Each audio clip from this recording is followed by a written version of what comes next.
say that the greatest discovery of our generation is that human beings can alter their life by altering the attitude of mind. This is something which was said by William James, who was the first psychologist to teach the subject in the US. I'm saying this because today my guest is Anuja Marathe, who is a former HR professional and who is now a trained psychologist. Welcome, Anuja. Hi, Mandeep. Thank you. Thank you so much for inviting me today. Okay, so I should tell everyone that you have a master's in applied psychology from Bombay University, and then you have done a postgraduate diploma in counseling from TIS, and you have a South Asian diploma in narrative practices, which I would like to know more about. And you are still pursuing further education. And I would really want to start my favorite question, which I ask everybody. Tell me your journey thus far. And I'm very curious to know about your childhood. Where were you brought up and, how was your life earlier? So we had a professor, Mandeep, who would say that there are two kinds of people that study psychology. One who need help, and the second kind is those who want to help. So I think, and I love that phrase. I think I've gone from being the first to the second over the last 15 years, which has been my personal mental health journey. My childhood, I had a difficult childhood. I lost both my parents very early and due to unnatural causes. And that, as you can imagine, leaves a mark. But I've been very, very lucky in the people I met, right? Be it my friends, my extended family, even my bosses and mentors at work. They've all really offered me a lot of love, support, and care. And that has contributed to my identity in a really big way. What I find when I look back now is that a lot of things that I was drawn to naturally have helped me in my mental health journey. So be it the Vipassana courses that I've done, I was drawn to that meditation technique. I've done multiple courses. I've done a teacher training yoga course, a 1-month residential course.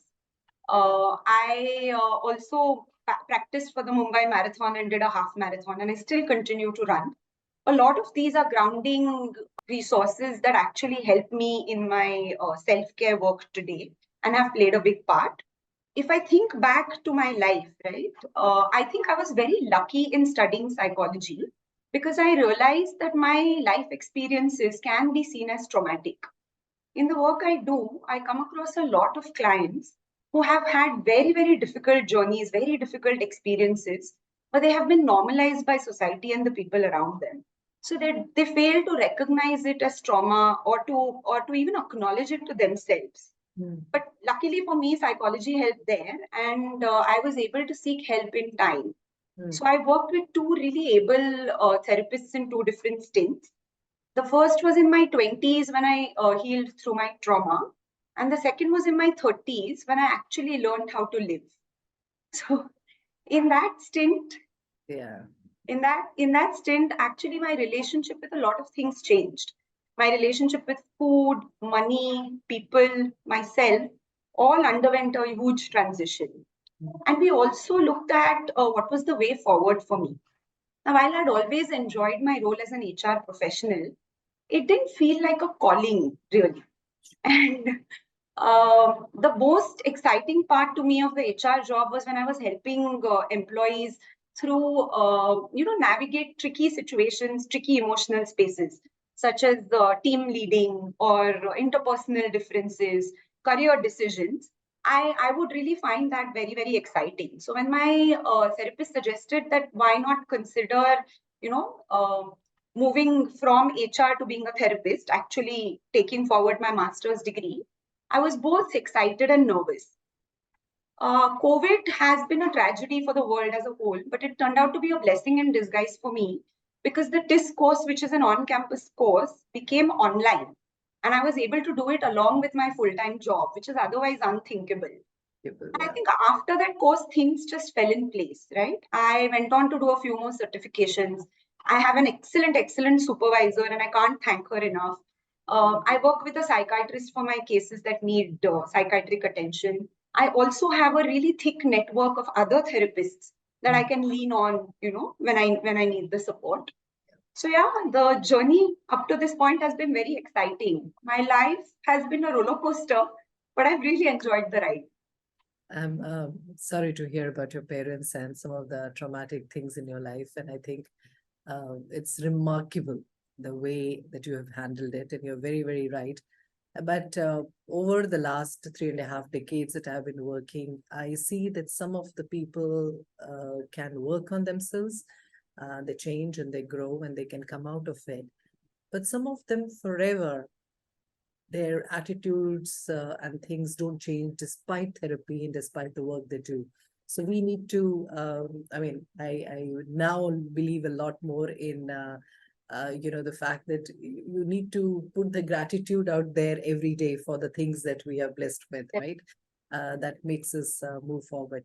Um, I have gone through the kind of work that you do, but I would like you to tell our members about your therapeutic style as to how do you do the kind of work that you do. So I believe the therapeutic bond between a client and the therapist is very, very important to the outcome of therapy. And I tell all my clients that I'm glad that you've taken the step to come to me. But if you feel that this is not a good match for whatever reason, please feel free to tell me, and I'll help you find a therapist that suits your temperament. Now, each client is different, and then I believe that I'm very client centered. So I believe that I need to modulate my practice to meet the client's needs.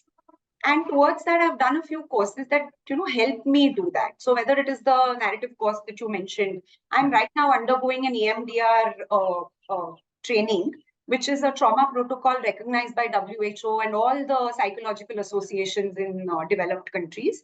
I've also done a QPR suicide prevention course. I'm queer affirmative certified, and all of this really helps me in the work that I do with my clients. I want to offer them a safe, non-judgmental space where they can talk about their issues and their hopes and dreams. Like I said, I'm very client-centered, and I believe that they are the experts of their lives, right? They know what works for them best. I respect their autonomy and I trust their judgment to make the right decisions. I see my role more as somebody who's helping them, supporting them identify their goals, and then actually helping them with the skills or resources required to see them through. So yeah, that's largely my style, and I think I'd have to say that to a large extent it's modulated after my experience as a client. So the two therapists I worked with, I think often of what they would do, and how that has helped me when I'm dealing with my clients today.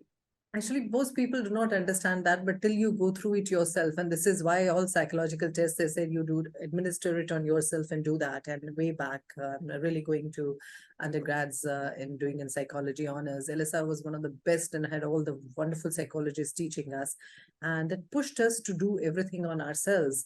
And that helped you think about so many different aspects that you hadn't. And I know I have talked about in this forum about the therapy I have gone through post my cancer and the PTSD I had post my psychology, my stroke. But I think it helps you understand a lot of perspectives. I'm in a coaching business, but I totally understand. Now, the fine line I wanted to tell you is a lot of people don't understand that when you're coaching, people do end up coming into their personal issues and go deeper into it. Say, for example, a CEO who's actually talking about leadership issues and suddenly starts saying that, I have a relationship issues with my wife and it doesn't work out. And you want to say time out because I can't take that issue. You have to actually go for therapy. No, I feel comfortable with you. I would rather talk to you about it. So I tell most coaches that although it's very interesting and juicy to understand aspects of their life, but that's not you. That's not something that you're doing. There are people who are trained for this. And I always keep emphasizing that there are people that, most people open up to somebody they trust. The thing that you talked about, the client-centric thing, that's wonderful. I think the space that you create in which they can open up, and which is, you said, that is judgment free and psychological safety, that means a lot. And I think that if you're doing that, that's great. So I see that there are 5-6 areas that you usually focus on to do with work stress, other professional concerns people have, anxiety, depression, relationship issues. But the last two, gender and sexuality related concerns, and trauma and grief, they do not seem to be on this thing of specializations with a lot of therapists. Tell me something about that. So yes, you're right. Work stress, anxiety, depression are typically things that people will reach out to therapists for. But I think trauma is a big part of what contributes to some of these concerns as well, right? Trauma or even the queer community and their concerns are not new topics to us, right? Trauma has been around. There was so much work done after the First World War and the Second World War around PTSD and how to help those people with the effect that the trauma was leaving in their lives. Um, I feel that a client may come to you with a certain concern, but when you actually go deeper and try and understand, like you said, right? Somebody may say that they're talking about their leadership issues, but then their relationship with their partner might slip into the conversation. Sure. Similarly, when somebody is talking about, say, how they feel uncomfortable at work or they don't trust their boss, you scratch the surface a little and you realize that it could be a trauma injury from childhood where probably a primary caregiver who was supposed to be present for them wasn't, which now leads them to believe that they need to fend for themselves, making it hard for them, then to depend on others. And trauma can be of very many types, right? There's complex trauma, which comes from prolonged exposure. There is PTSD, which is single incident, right? You have an earthquake, you have a major accident, all of that can cause trauma. But there's also invisible trauma, which is in the form of bullying, which is in the form of neglect. It leaves a lasting impact on the client, on the person. So it is very important that, which is why if you see more and more psychologists are talking about a trauma-informed lens. When you see a lot of psychopathology, it always helps to see what is the background on which this has developed. And which is why I'm, like I said, investing in an EMDR certification. And a client or a person, when they're talking about themselves, they may not recognize that what they're describing is trauma. The issue may be something else, but it's actually, I can see that what is happening is that their experiences from their past are leaking into their present. That's fantastic what you were just saying. I think I've learned quite a few things in a very, very short time. Fantastic. The first step is what is the most difficult one. I think you keep waiting for people to take that step, and that's where the hesitancy is. And once they come out and they say, for example, that I'm depressed or something, and they find that, oh my God, there's so many other people who are in the same boat. But that first step is something which is difficult. I know that in your network of people, I know you are, perhaps you have a lot more therapists that you're meeting. But when you meet people, although in India too, now a lot more people are coming out, and specifically when online therapy has become very accessible, that's easier rather than walking up to a therapist, which was usually an issue. And I think COVID made that, accelerated that change. How do you find, how do people, how do you tell them that this is something that you would need when they kind of just ask you a query and are not really made up their mind whether they need therapy or not? So I think the American Psychological Association has this guideline, right? When does somebody need therapy? And they speak about 5 identifiers. So one is whatever problem you are experiencing, is it taking up more than an hour of your day? Yeah. Second would be, do you feel embarrassed or do you find yourself avoiding others as an outcome of the concern that you are facing? Third would be, is it impacting your quality of life? Fourth is, does it impact your relationships, your work, or even if you're a student, does it impact your studies in a really detrimental way? And fifth is, do you have to rearrange your life to accommodate the problem? If the answer to any of this is yes, then that is the time you need to go and seek therapy.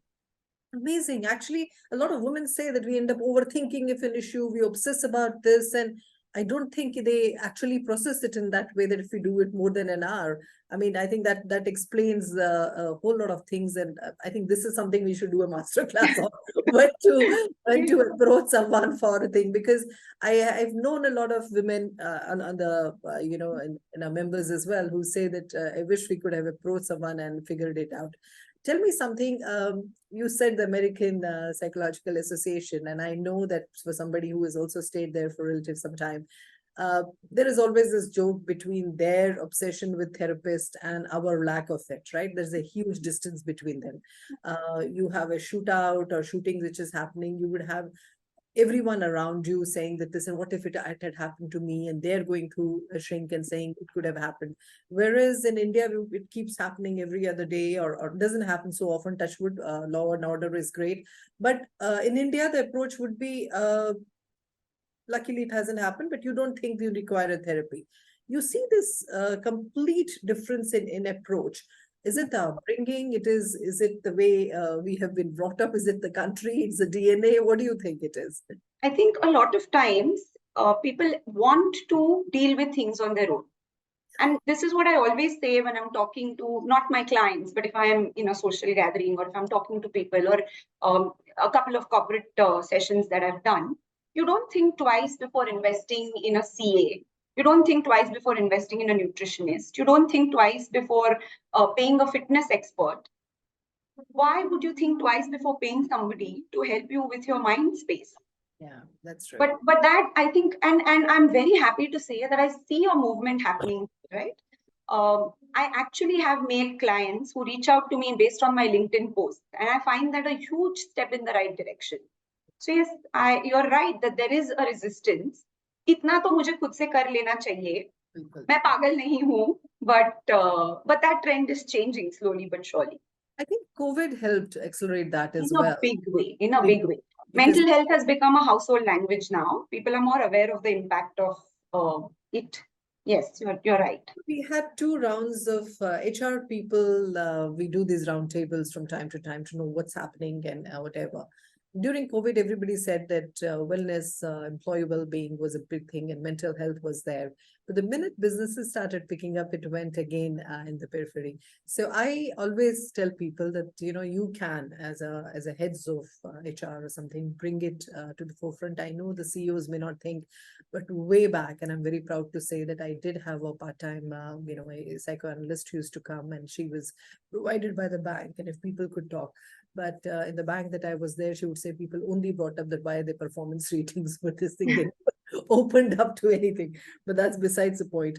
I think the fact that a therapist or a counselor like you can listen to some of the unspoken words and the silences is what matters. And I think that is where, the real power or a knowledge of a real therapist, a trained therapist is all about. What plans further, Anuja? I'm very, very excited about the future. I definitely want to study more. Somebody asked me, one of my mentors asked me, so is course ke baad ho gaya na? And I said, no, there's so much more to do. So couples therapy is something I definitely want to invest in. I also want to look at how I can increase my reach. Mental health is something I'm passionate about. Right now, I'm working mostly with individual clients, some corporate assignments here and there. But I think I would want to look at ways to broaden the conversation. This is one question I have to ask you, that do you see the trend changing in the millennials and the Gen Zs, because a lot of attrition is happening and people are relooking at their life, the stresses in their life and everything. Have you seen, as a former HR person, but also as a trained psychologist, are you seeing this more and more? So it's interesting, and I really like that question, Mandeep. So when I was working as an HR professional, a lot of managers would see their millennial or Gen Z employees, team members, in a certain light, right? They were not seen as really serious. There was a notion that they can be preoccupied with themselves. There was a general perception of this generation.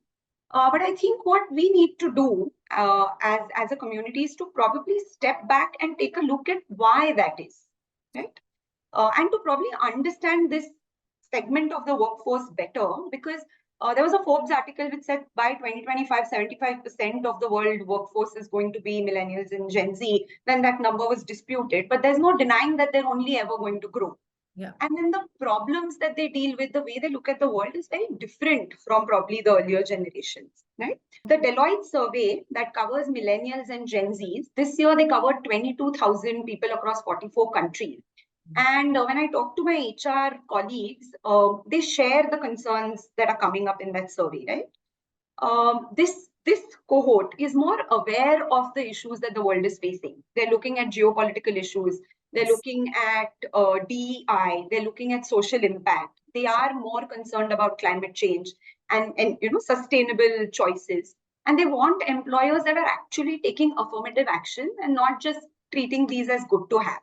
They're also more aware about harassment, microaggressions, and are likely to report more. The work identity is central for them, right? They're driven by their identity as an employee, but they're also very, very particular about work-life balance. Yeah. And more, even though the pandemic is gone, a lot of them are reporting similar levels of anxiety and stress, which are brought on by the work environment, workload, sometimes politics in the organization as they perceive it, etc. The cost of living is also going up in a big way. So a lot of them find themselves delaying major decisions such as buying a house or planning a family. And not to mention social media, which has such a big impact. Like loneliness and inadequacy are such common feelings for this generation. I think it is important for us to actually invest in understanding them and their concerns. What I have found is if you are able to find them work that excites them, you can't find people more invested or loyal than this generation, because they're very, very smart. They take to technology quickly. Yeah. So they are a different generation, and we need to deal with them differently. Is what I feel. I completely agree with what you're saying. So for the final thing, what is your advice to women of your age? I don't know if I will call it advice so much as things I would want to keep them in mind based on my journey, right? Is first as a recipient of the mental health space, as an HR professional, as now a therapist. There are two things, if you will allow me, Mandeep, that I want to say. The first is I think all of us need to be aware of the voice in our head, right? How do we talk to ourselves? I find women being very, very harsh and critical with themselves, and that's how they motivate themselves. It's I know we all are aware of neuroplasticity, and we know that behaviors or thoughts that get reinforced are the ones that become more and more predominant. So there is evidence that we have about 60,000 thoughts a day. Now, how are you treating those 60,000 thoughts? Are you using them to build yourself up, or are you using them to tear yourself down? That becomes very important. And the second thing I feel is in the same vein is women need to be more particular about reviewing their beliefs and their behavior patterns. Behaviors or beliefs that may have served you at one point in your life that made absolute sense may not hold true today. So it really serves to review them and change them as and when that time arises. And to give you an example, a lot of us were raised for independence and self-reliance. And that served us very well when we were students or when we were individual contributors. But when we become managers, we struggle to delegate, and we find it difficult to ask for help. So then that pattern needs to change, is what I feel. I think that really sums it up well. We have only time for that much, and we will hope to keep having you back again here and sharing some aspects of therapy, which should be better understood by all our members. I just want to tell all our members that therapy is a gift, and it is a chance to be well supported, understood, encouraged by the right person. We do all have a lot more courage than we underestimate ourselves. So if we have a distance between our dreams and what we would like to achieve, take that first step. Go and reach out to someone who will support you. That's all for now. Anuja, thank you so much. It's been so great to reconnect and hear you. I love the way you've reinvented yourself, and I wish you all the luck in your Thank you so much. Please use our platform to talk about your work from time to time. We would really like that. Thank you. Very excited to be a part of this community. Thank you so much. Thank you.